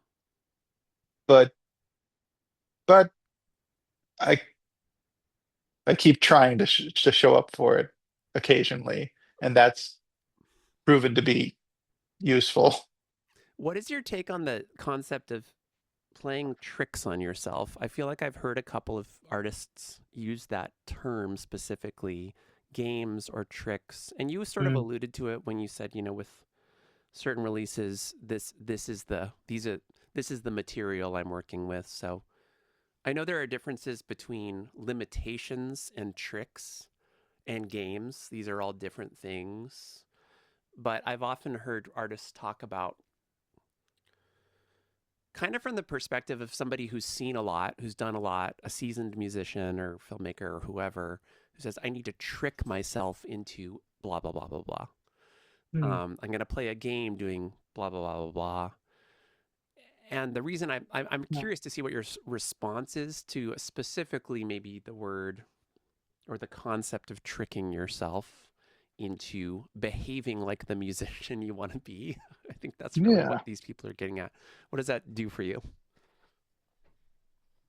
I like I like the idea that there are some lies that are lies that are so beautiful that it's important to believe them. Okay. Yeah. Um, and I I feel like this is there's a lot of places in life where we can find this, like in the spiritual realm and in the religious realm, like even in the idea of like that life is meaningful. Um, there's a beautiful lie in there somewhere that Hmm. that it's very important that we believe. Um, and yeah, I think like my brother and I will talk about this sometimes, and he'll I think him and I sometimes take turns feeling like real down about the arts and their meaning, Mm. and one will ask the other like, what's the point of any of this? Is this just a hobby? Is this just something we're doing to, you know, Pass the time. amuse ourselves as we hurtle towards the grave? Yeah. And then maybe the answer is yes. It is something we're doing to amuse ourselves as we hurtle towards the grave. Sure. And isn't it beautiful to have something like that? Right. You know, think of the Yeah, it could think be of a lot worse. hurtling towards the grave and having nothing to do on the Yeah, and way. without a hobby, hurtling toward the grave without a hobby sounds rough. Yeah. So does that somehow feel like tricking oneself? Hmm. Uh, is that the kind of trick you were thinking about? Hmm. That's a great wow. That's a great perspective on it. I think it's cool how there are degrees of tricking oneself because what you just talked about is sort of this expansive universal tricking of a self into ways to deal with the life you're in, and then the Yeah, micro like almost the micro version of it I've been thinking about as I try to do my work is I have to think about this more because it's almost the same concept where it's like what does it matter if I go from C to G or something, and then it's this idea of tricking of right, the idea of maybe throwing yourself a curveball to dismantle that logic or that narrative of your relationship to the I think there's a lot there about our the narrative of our decision making as we're making a thing, right? Like, we're we seem very prone to get stuck yeah, along the way, right? We'll like yeah, something will catch our consciousness a little too much. Like we'll become yeah, too self-aware that our lyrics are silly, or too self-aware that we don't look as cool as we'd like when yeah, we're holding the kazoo, or or that C to G has been played already so many times that is this lame. And all these things are like little yeah, catch points where you might get caught badly enough to stop the process entirely. right, So if people find effective tricks to not get caught, maybe that's so very, very, very helpful, right, you know. Um,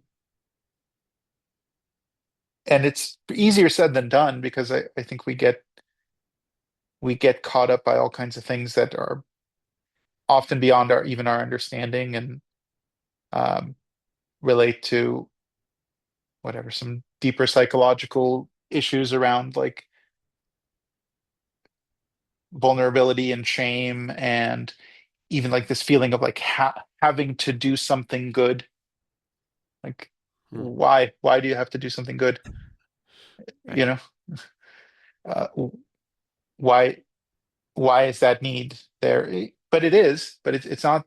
That's not to say that we can just throw it aside and be totally liberated. I feel like there's a danger there too. That's a kind of place to get caught too, like being too liberal with everything. Like where your standards have gone out the window. Is that almost what you mean? Yeah, Just like no, I'm liberated, like anything goes. Yeah, yeah, yeah, right. Right. yeah. I recall years ago meeting some guy who literally did not play the piano and loved free jazz and thought that he could play free jazz Yeah. by just Just plucking around. Yeah. just moving around Yeah. chaotically on the keyboard. Yeah. And he could not play free jazz because he did not have Yeah. the foundation and the technique to contextualize any of that playing. Mm.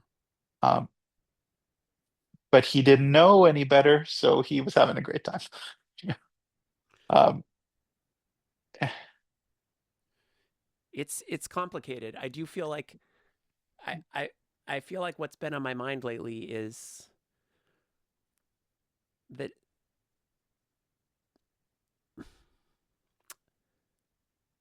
I think if I had a high, I have like one little quote up there that says I was obliged to be industrious, which I think Bach said actually.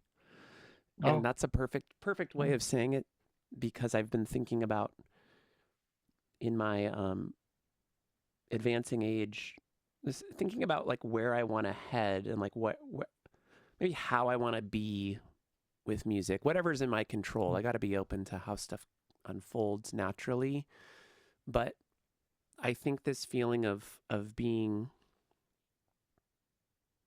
I like the lightness of that quote first of all. Being obliged to do anything sounds cat sort of casual and meant to be, if that makes sense. Like sort of like if I was obliged to say hello to somebody, it almost hits me as both like it was inevitable, but I mhm. also just kind of decided to do it because it was struck me in the moment. It's it's you're meeting reality on its terms. On it, You know, there, your Bach found himself inhabiting that mind and body and time. yeah. And the unromantic part of it that's beautiful is that he was Yeah. just getting like work, and so he was taking the work because he had a bunch of kids, and he like A there's also bunch. I there's think also that side of everything. Yeah, 19, yeah, okay, yeah, you know? yeah. Can you imagine? I have I have 11, and that's a lot. And you have 15, I think, right? Or I I've lost I count. have yeah, 15, but only 12 that live with me in the That live house, with you. so Yeah, yeah. But that's not 19. I'll say there, that. But yeah, speaking of book recommendations, oh yeah, I'll in case in case anyone out there is listening, yeah. there's a great little book called like Bach, His Life and Times, and it's a book that talks about Bach and like his whatever the biography his his biography, but it also let's see, uh,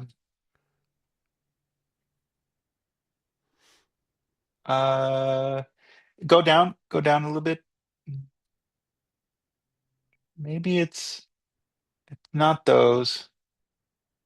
Can you go up a little bit? Can we search Bach?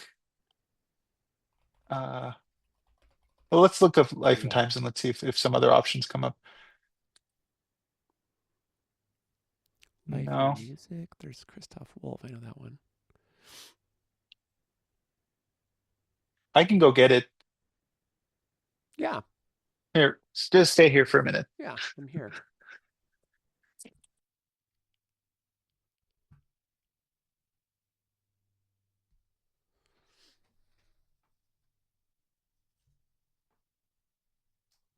What happens if I go sideways here?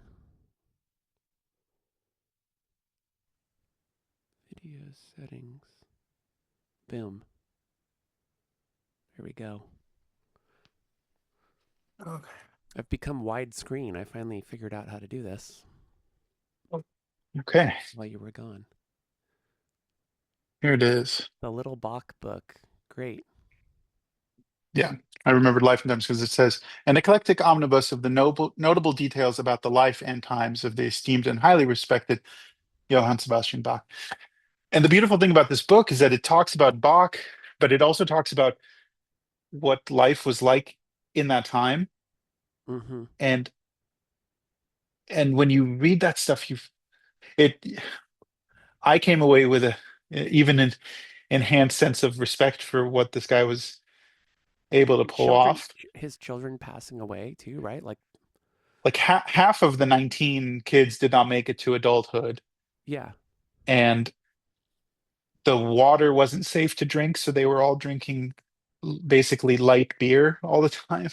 yeah, And they couldn't work at night because candles were both expensive and dangerous, because you fall asleep with the candle and it tips over and burns yeah, your house down. yeah, There's no fire department.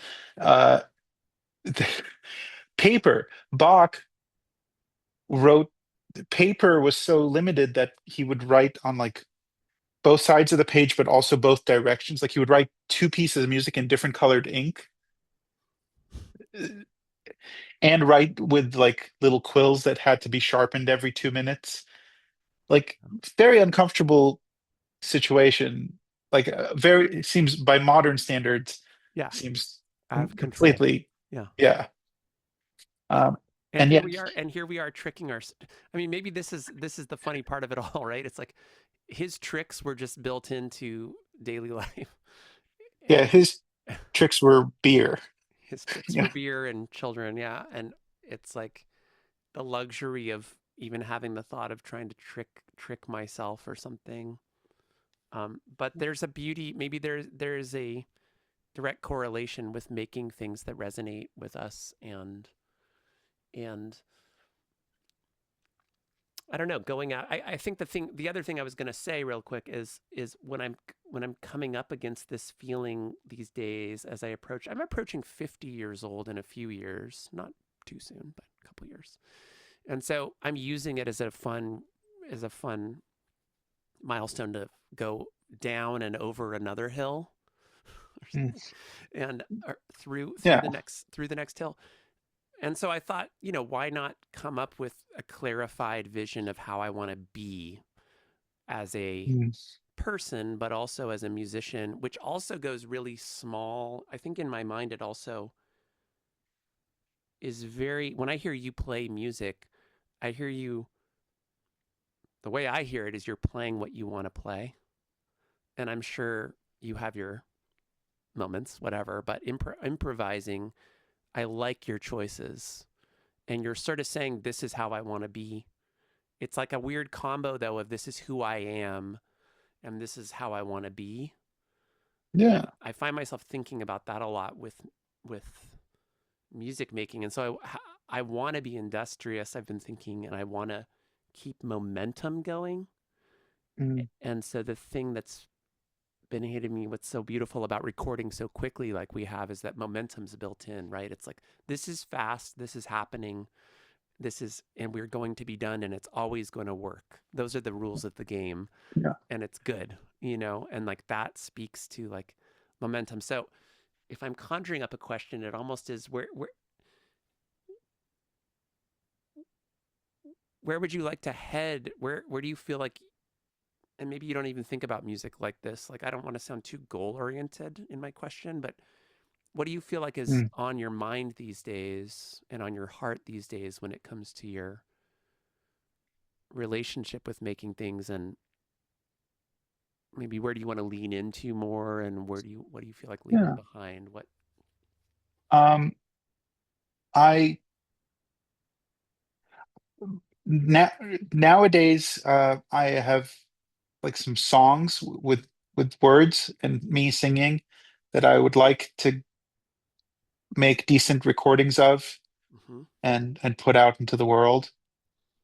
Um, and it's kind of funny after putting out all these pseudonymic records, I think I'm ready to put out the debut Dory Bavarsky album Yeah, finally, and it's yeah, going to be perfect.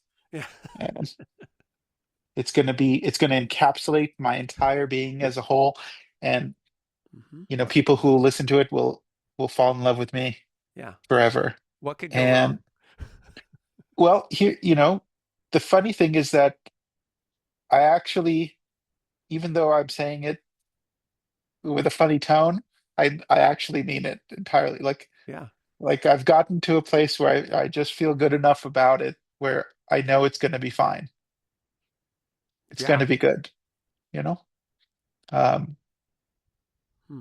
like I'm happy with the songs. I'm happy with how I sound on them. Like even the idea of like singing took me a long time to get comfortable with, to be heard Hmm. using my voice, and it was something when I was younger I really did not like to be heard. Yeah, you didn't And now, identify it as a singer. You were not a no, singer. yeah. And now it turns out I sing. Yeah. And um so yeah, I think uh near term project, like project for the next few months, is to make that record. That's great. And then beyond that, I don't know. I have It'd be funny slash nice to get full color sound records to a 100 album catalog Yeah. that weaves a tale between the musicians on it. Um, you know, that'd be cool. And it's funny because that number 100 records feels like it both can be achieved in like it can be achieved in like a couple years, or Sure. it could also take 40 years, Mm-hmm. you know. Mm-hmm. You Um, can't force the conveyor. I feel like the conveyor belt, in terms of, to circle back to the P word, which is prolific, I guess, is you can't you can it does take the right conditions to kind of fire up a conveyor belt and yeah. hit a stride. And it does feel like as time goes on, at least in my life, it's hard to do that for some reason. Um, the one thing I'd love to do, and I feel like you are inspiring to me on this tip, is that I've made a lot of music in the last few years, but it's always been with other people in different places, and Mm, it hasn't been here, um, alone. And I mm. don't really like making music alone that much, but it does feel like another hill to climb that sounds interesting, but it feels like it would involve a lot of tricking as well of myself, because I think really what I'm actually getting at is the feeling of going in and getting something done, and it's truly done, Mm. is so easy to do if you go out of town and you go somewhere and you have 4 hours. Yeah, It's like, you know, I think we could go on and on about the benefits of that pressurized situation you create, yeah, and one of them being, yeah, the album, that thing is going to get recorded in this time period, and the musicians who show up will do their best in that time because they know they only have because we're not showing what up tomorrow. I won't see what you again. Yeah, yeah, exactly. it could be 3 takes that you have to get it right. Yeah. So it encourages being attentive and present in the playing. Is it possible to conjure that up at home, you know? Well, I think so because I spent many years making many records by myself at home, Yep. all alone, Yep. and I had a great time doing it and with good results. Nowadays, I more highly prize making music with other people Right. Right. and would like to do more of that actually. Right. But yes, you absolutely can, and maybe that's. I think there is a lot to like switching up the style of work for each project, you know. Yeah. I think that's why it's like I know, I think it's smart of you to have different bands showing up to your sessions, and Yeah. you're hiring different people, and each one of those combinations of people is going to give you something specific. Yeah. You're almost, I mean, the thing I've been coming to appreciate with these projects is that you're really, what you're really doing to get to feel kind of spiritual about it or something is like you're just getting a bunch of different folks' energy into a room, and you're sort of like harnessing it Mhm. to do a thing, and each little combination is going to have these subtle variations, and that's the reality of the situation, and that's a beautiful thing. It's like such a beautiful thing to embrace rather than to try to climate control, which is strangely the way pop music production normally is, right? It's like I'm going to control you out of existence or something, and in the confines of this recording studio where you can edit what you play. It's like It's funny, like, the opposite. yes, they do, yes, but also ultimately no. Like, Mm-hmm. you it they try to make it so controlled, but it's still just going to end up being Mm-hmm. what happened that day. Mm-hmm. Like, it, you know what I mean by that is like,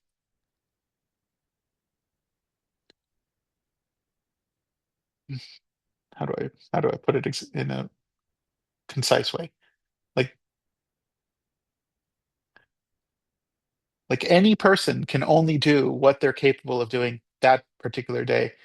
And there's a quote, I think it's attributed to various people, but maybe Beethoven, this idea of art is never completed, only abandoned. Yeah. Yeah. I strongly believe that. Mm. You just at a certain point, you're just going to have to say, it's done. It's done. I guess it's It's good done. enough. It's Yeah. good enough for me to like be willing to let it go, because otherwise, the other option is to keep refining the same piece for the rest of time, Right. which is kind of what we're doing because we can only write one song. Over and over anyway. And that's, you know, Well, I'm really excited for the album of songs. Every song I've heard by you where you're singing I love, and it's like another kind of portal into your fantastical mind and perspective. And so I've always resonated with, I mean, I haven't heard that many of your songs with words, but you're a really great writer. I think your lyrics are really great. They resonate and they're interesting. And the stuff I've also heard, the music's in a great conversation with the lyrics. They're well written songs, is what I'm trying to say. So I'm thank you. excited to hear your collection of songs with words. And that's kind Coming of right up. perfect, actually, now that you're saying it, that a self-titled or a record under your own name would not, in fact, be a competitive jazz piano trio record. It would be maybe the furthest thing from it, but it it's probably the purest expression of where you're at now, you know, I think in a I think way, so. Yeah. I it took some years to get there, which is the way it should be, but probably. Yeah. yeah, took some years, and then ultimately 10 minutes, you Yeah. know. There you go. I had that recently. I had a song show up back in April. I was in Esalen on a little Mm. week-long retreat, and on the Friday, on the last day of the retreat, I was coming down. I had packed my sleeping bag into my car, and I was walking down the stairs to go to breakfast, and the song showed up. And I think it's one of my favorite songs I've ever written. And it just like, there it was, Mm. the a culmination of both like everything I've ever done up till that moment, plus the place I was in. And I wouldn't have written that song if I'd not had my entire life experience and gone to Esalen that week. Hmm. And but there it is, and I'll send it to you soon. I think it's perhaps the best thing I've done so far. Oh, that's great. I love hearing that. That is the beauty of song. I think something, I mean, I don't know how many people this is so specific, but I do think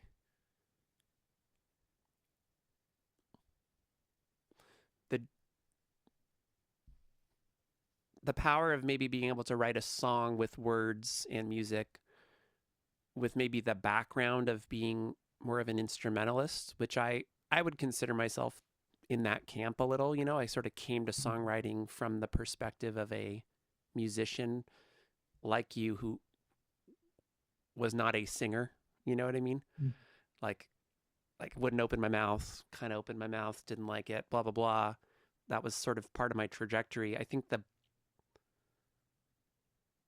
I've noticed maybe one of the problems with that story is that you weren't strumming your guitar when you were 10 and singing for your family and learning all the Beatles songs. Like a Mm. lot of songwriters, there are songwriters who were strumming and singing when they were 10, and that the Beatles catalog has been downloaded, and good for them. Yeah. I wish them well, or we can break their kneecaps. It's your choice. Um, but the beauty of having this trajectory, which I share with you in my own way, is you're doing this beautiful, like, complicated journey to this place of sort of refined simplicity where you're just trying to, like, get a song off the ground with some words and chords that feels true to you. It just happens to be informed by this ridiculously technical musical journey filled with education and like nonsense sort of, but you can't pretend to not be that person. And I guess that's what I'm kind of going on about. I value the idea of not discarding your past. And I think I don't know if you've met these people, technical musicians who pretend like they're not technical, or like Mm. informed musicians who come to maybe songwriting, but they like pretend they didn't used to listen to jazz or something. And I Mm. don't know, that could I be that guess that could be in I my mom. Oh, I don't know that particular character, but I definitely know the other side, the the musician who does not know anything, who pretends to know everything. yeah, well, yeah, yeah. There's a lot of versions of the fake person I'm talking about, but I do think there's something really special and rich if done well. It's like walking in a minefield a little bit, right? If you're a musician who's trying to make songs, but maybe you have tools in the toolbox that could derail your songs, if that makes sense. If you're too Sure. aware of things, you need to be careful. But on the other hand, it's a beautiful thing because your toolbox has tons of tools in it and you can pick them up and use them and be playful. But you are just going to write a song that's kind of 3 minutes with words, so you better make the right choice. It's like a great, exciting challenge that I never tire of. And I get the sense when I've heard your few songs with words that I'm hearing that in there. It's Mm. like informed by the complexity of your long, long story with music, but you're making the good choices. I definitely agree that songs need to be under 3 minutes. Yeah, right. And, But over 2 minutes and 50 seconds. Always. uh, No, always. I think the perfect song is 2.5 minutes, and the perfect movie is 90 minutes. I prefer the And other way around. I think the best song is usually 90 minutes.